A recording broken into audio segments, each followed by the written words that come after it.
वाईट ह्या गोष्टीचं नाही वाटत की अक्षय शिंदेचा खात्मा झाला, अक्षय शिंदेला संपवला, खपवला, त्याचा एन्काउंटर झाला, याचं वाईट अजिबात नाही. या असल्या नराधमांना अशाच प्रकारची शिक्षा भेटायला हवी. खरं तर वाईट या गोष्टीचं वाटतं की अक्षय शिंदे बरोबर अनेक गुपित, अनेक राज. कारण लक्षात घ्या, अक्षय हा काही एकटा नव्हता या सगळ्या प्रकरणामध्ये.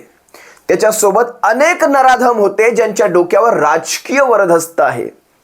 आणि अक्षय शिंदेच्या संपण्याबरोबर, त्याच्या एन्काउंटर बरोबर अनेक गुपित ही गुपितच राहिली, अनेक राज हे राजच राहिले.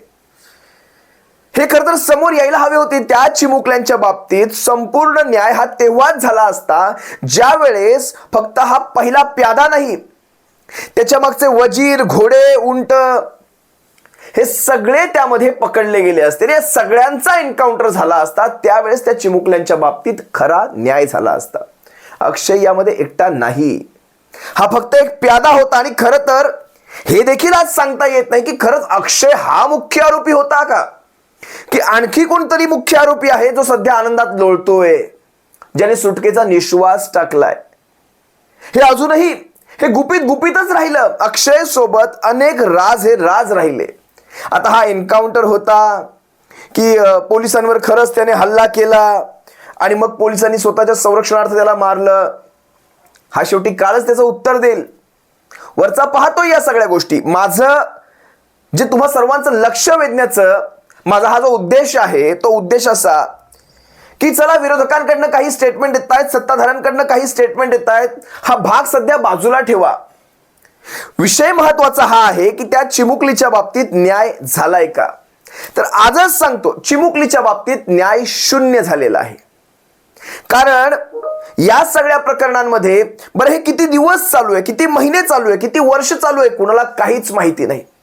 काल ठाण्याचा एक खासदार म्हणतो की या सगळ्यामध्ये त्या संस्था चालकांचा काय संबंध, कोण म्हणेल आपल्या संस्थेमध्ये या बाबा अशी कृत्य करा. या असल्या माणसांची खरं तर कीव येते. संस्थेचा चालक आज फरार आहे, गेल्या कित्येक दिवसांपासून फरार आहे, त्याच्यावर FIR आहे, त्याच्यावर गुन्हा नोंदवला गेलेला आहे.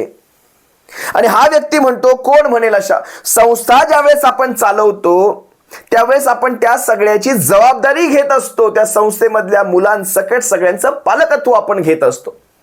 आणि हा व्यक्ती या खासदार पदावरचा, खरंच त्या सुषमाताई म्हणाल्या यांना कायदे मंडळात कुणी पाठवला, कसा पाठवला, हा एक प्रश्नचिन्हच आहे. हा म्हणतो कोण म्हणेल. संस्था चालक जर एवढा धुतल्या तांदळाचा होता तर हा फरार का झाला, हा का बरं समोर येत नाहीये. आता समोर येईल. हा आपटे जो कोणी आहे हा समोर येणार आता. कारण आता काय झालंय, ते सगळ्या अडचणी दूर झालेल्या आहेत. कारण ह्या पोराच्या तोंडून सगळं काही निघालं असतं आणि मग बात बहुत दूर तक जाने वाली थी. या सगळ्या संस्थांमध्ये, या शिक्षण संस्थेमध्ये कुणाकुणाचे हात आहेत तुम्ही सर्वांनी पाहिलं. हात पाय सगळं सापडलं ह्याच्यामध्ये, कुठल्या पक्षाचे लागे बांधे सगळं सापडलं. आज दुःख या गोष्टीचं वाटतं. कारण विचार करा, त्या चिमुकल्यांच्या बाबतीत न्याय होणं हे सगळ्यात महत्वाचं होतं. आणि बरं इथेच नाही, आज बदलापूर प्रकरण संपलं नाही, तर बदलापूर प्रकरण आज सुरू झालं खऱ्या अर्थाने. कारण लक्षात घ्या, हे जे मोकाट नराधम आहेत ना, मोकाट जनावरं असतात, ह्या नराधमांना हा मोकाट शब्द पण मला खरं तर हा सन्मानजनक शब्द वाटतोय मला, हा मोकाट. हे मोकाट सुटलेले नराधम हे असंच बदलापूर प्रत्येक ठिकाणी करणार. कारण त्यांना कळालंय आता आपल्या डोक्यावर राजकीय वरदहस्त आहे, कुणाचा बाप आपलं काही वाकडं करू शकत नाही आणि ज्याला आमच्याविषयी काही कळेल त्याचा एन्काउंटर होतो. लक्षात घ्या, म्हातारी मेल्याचं दुःख नाही, हा काळ सोकावतो, काळ सोकावतो याचा अर्थ लक्षात घ्या. आज अशा प्रकारे एन्काउंटर करून एखाद्या व्यक्तीला संपवलं जातं आणि त्याचं समाजामध्ये एक वेगळं चित्र तयार होतं, समाजाकडनं स्वागत होतं. ही जर अशी प्रवृत्ती पुढे वाढत गेली तर उद्या तुमचा आमचा देखील एन्काउंटर होऊ शकतो. कुठल्या तरी एखाद्या थातुरमातुर गुन्ह्यामध्ये अडकवायचं. बघा, आपल्या सोयीस्कर व्यक्तींना सेफ ठेवायचं आणि आपल्या विरोधातल्या व्यक्तींना अशा प्रकारच्या थातुरमातुर गुन्ह्यांमध्ये अडकवायचं आणि इकडून तिकडे नेताना एन्काउंटर करून टाकायचे. उद्या म्हणतील ह्याने पिस्तूल खेचली, आमच्यावर गोळी घालण्याचा प्रयत्न केला, आम्ही ठोकला. म्हणजे जे निर्दोष असतात त्यांना देखील अशा प्रकारचा एन्काउंटर त्यांचा देखील केला जाऊ शकतो आणि आपण त्याचं स्वागत करणार. या गोष्टी समजून घ्या. मला काय सांगायचं या गोष्टी समजून घ्या. हा नराधम मारला, चांगलंच केलं, पण त्या नराधमासोबत कित्येक नराधम आता मोकाट फिरतील, पुन्हा बदलापूर घडवतील, पुन्हा उरण घडवतील, पुन्हा ते शिळफाट्याचं प्रकरण घडवतील.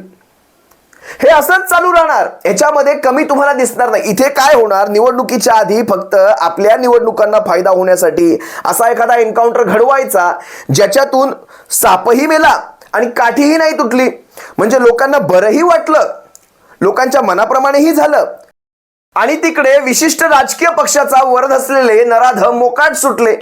मोकळेत ते आज. निश्वास सोडलेला आहे त्यांनी सुटकेचा. हा अक्षय शिंदे मेला, त्यासोबत अनेक राज राहिले, दफन झाले, ते जमिनीच्या खाली दफन झाले, अनेक राज संपले. म्हणजे ह्या नराधमांमुळे भविष्यात आमच्या पक्षाचं नाव असेल, आमच्या पक्षाचं नाव खराब होऊ शकेल, हा जो ह्यांना विचार पडला होता, आता हेही सुटले. हे विशिष्ट राजकीय पक्षाची माणसं ज्यांचा त्या शाळेतल्या त्या व्यवस्थापनामध्ये समावेश आहे, तुम्हाला सर्वांना चांगलंच माहिती आहे. मग हे एन्काउंटर नेमके कुणाच्या पथ्यावर पडले? कारण लोकांच्या मनात एक चांगली प्रतिमा तयार झाली.